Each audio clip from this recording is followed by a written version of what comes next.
بسم اللہ الرحمن الرحیم۔ شروع اللہ کے نام سے جو بڑا مہربان نہایت رحم کرنے والا ہے۔ محترم ناظرین، السلام علیکم۔ آج کی ہماری ویڈیو ہے قبر اور فرشتے۔ ریاض جانے کے لیے 1 گھنٹہ پہلے گھر سے نکلا، لیکن راستے میں رش اور چیکنگ کی وجہ سے میں ایئرپورٹ لیٹ پہنچا۔ جلدی سے گاڑی پارکنگ میں کھڑی کی اور دوڑتے ہوئے کاؤنٹر پر جا پہنچا۔ کاؤنٹر پر موجود ملازم سے جب کہا مجھے ریاض جانا ہے، اس نے کہا ریاض والی فلائٹ تو بند ہو چکی ہے۔ میں نے کہا پلیز مجھے ضرور آج شام ریاض پہنچنا ہے۔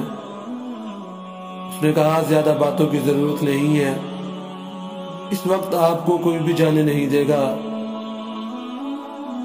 میں نے کہا اللہ تمہارا حساب کر دے۔ اس نے کہا اس میں میرا کیا قصور ہے۔ بہرحال میں ایئرپورٹ سے باہر نکلا، حیران تھا کیا کروں، ریاض جانے کا پروگرام کینسل کر دوں یا اپنی گاڑی سٹارٹ کر کے روانہ ہو جاؤں یا ٹیکسی میں چلا جاؤں۔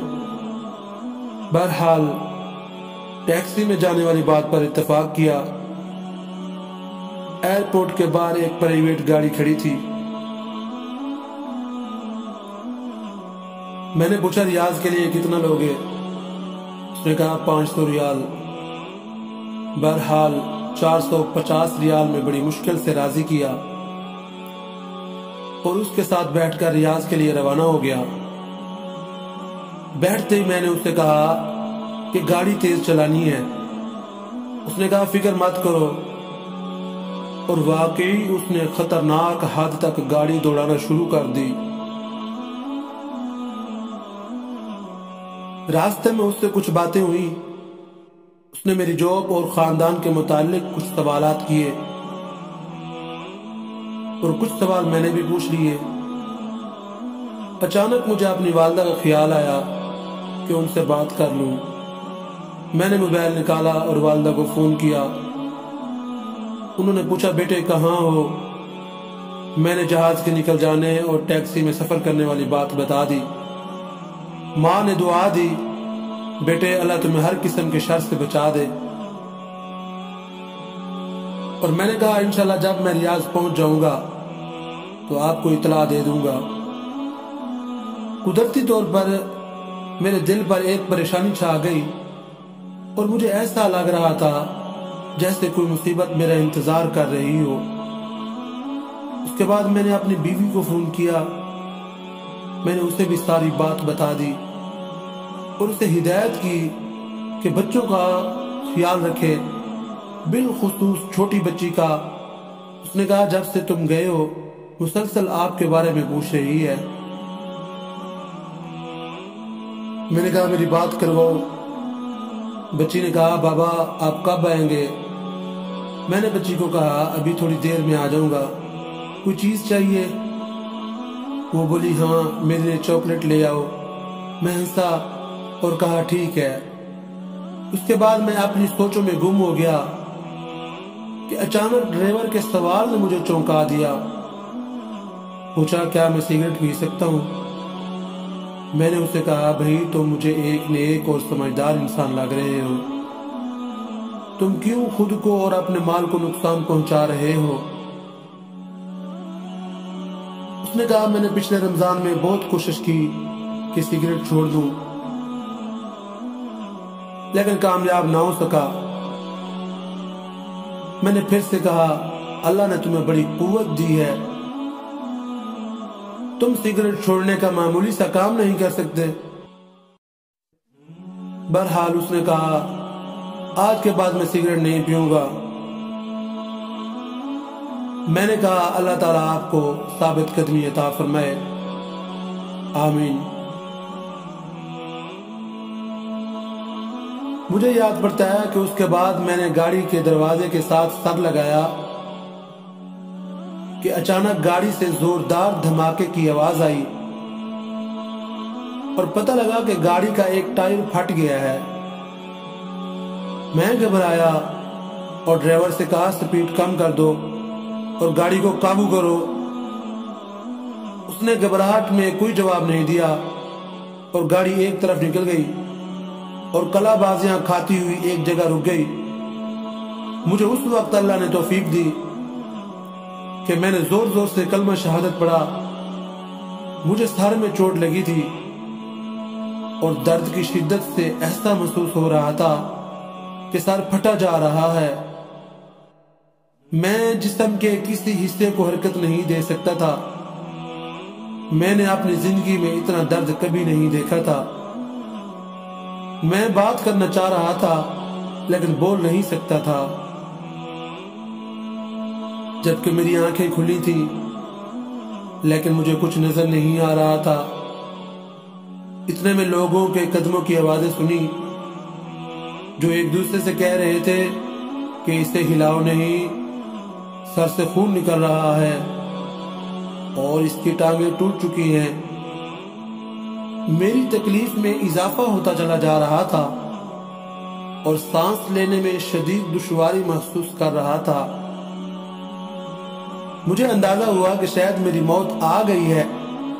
اس وقت مجھے گزری زندگی پر جو ندامت ہوئی میں اسے الفاظ میں بیان نہیں کر سکتا۔